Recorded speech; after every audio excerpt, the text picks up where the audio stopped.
going to talk about how you punctuate when you are directly addressing somebody, as you might be at the beginning of an email or if you're writing dialogue.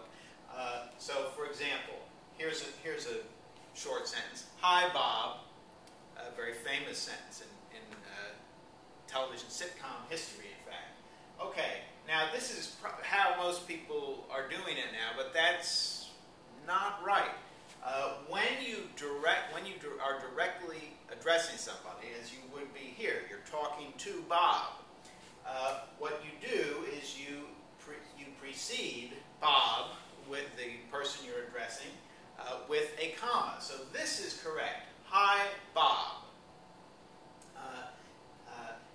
And the commas have to come on either side of the name of the person you're addressing. So, for example, in this sentence, what counts, Bob, is who wins.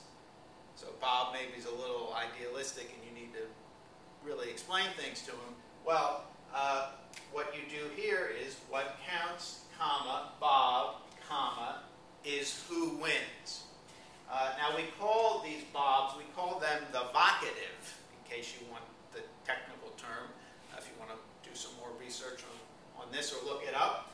So when you have a vocative like this, you need to surround it with punctuation. And given that this is how we begin emails a lot nowadays, it's particularly good to know. So it would be the same if you began, hey Bob, or something even more informal.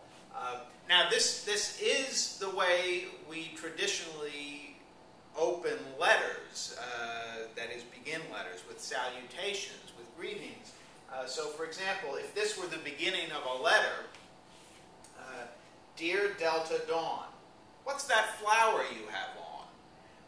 Now, we would, if you are used to writing letters, you would, be used to writing the comma there. Well, it's exactly this comma. It's Dear Delta Dawn. I'm talking to you, Delta Dawn. So, Dear Delta Dawn, comma, and then you go on with your sentence. But this, too, is a vocative. So this is what we're used to. But we sort of have maybe forgotten that the same comma that comes after the Dear John, or whoever it is, also ought to come before Bob in Hey Bob.